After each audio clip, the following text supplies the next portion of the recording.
Hi everyone, and thanks for watching. So, we've been sharing with you all the prep stuff leading up to this video. How to choose a de-Googled operating system, how to choose a phone to de-Google, and how to prepare all the things leading up to the install of your new operating system on that phone. Well, it's time. This video is about installing GrapheneOS on a vanilla Pixel 7 phone.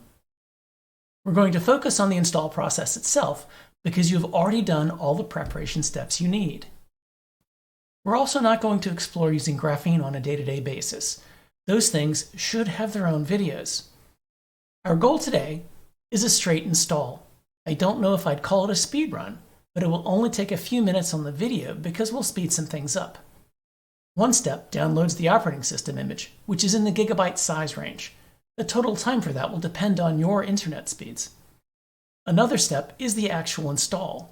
That means moving digital data over the USB cable and onto your phone. That will be slower, and on my system took several minutes.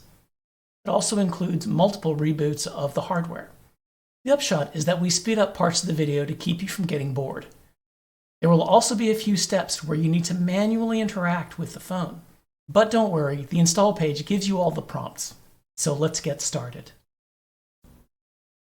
The preparation for this is easy. There are just two things you need: a WebUSB enabled browser and your standards compliant USB cable. The cable is the one we talked about in the preparation video, and the browser is Chrome, Edge, or Opera, not in private browsing mode. If you have those two things and your phone, then you're ready to go.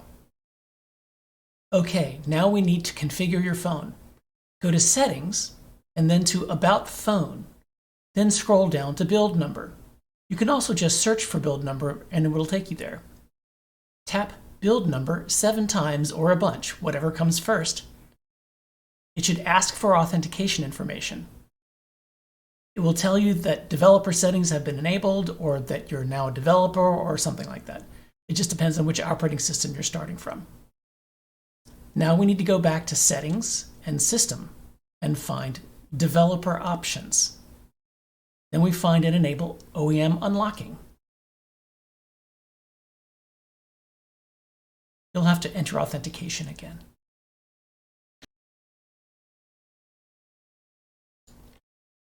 Now open up that browser. We're using Chrome because irony is delicious.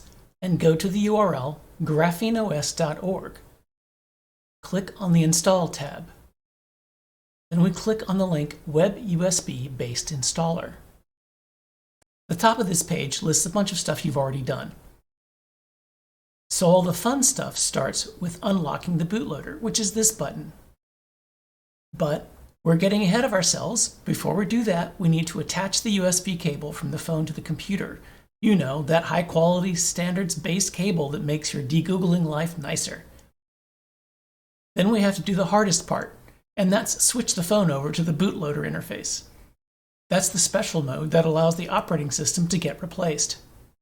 It's tricky. You can either shut down the phone and start it up while holding the down volume button, or you can simultaneously hold the power and down volume buttons and choose restart. You'll still have to keep holding the down volume button. Now we're ready to start the fun stuff. Time to unlock that bootloader. Press that web page button and the phone will show you a menu. Use the volume up-down keys to change the selection to unlock the bootloader and then press the power button.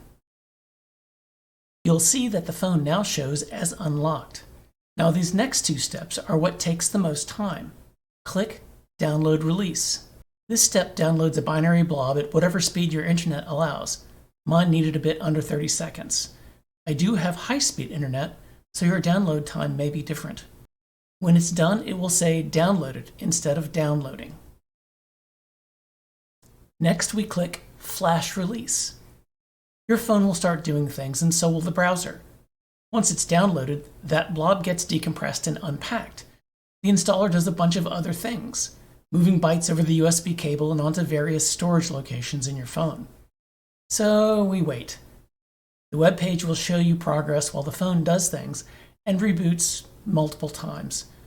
On my system, the whole process took about 3 minutes. I'm fast forwarding to keep us from being bored.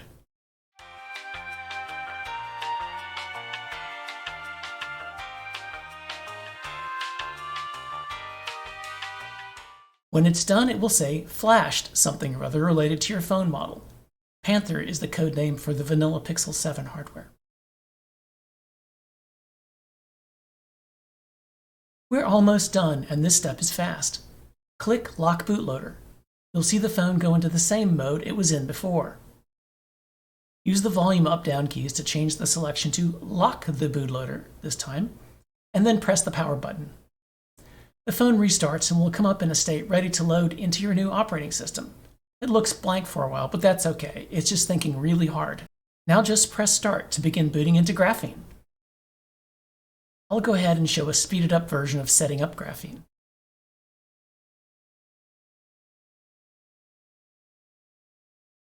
We'll pause that fast forward briefly to encourage you to follow the guidelines on this page and allow automatic disabling of OEM unlocking.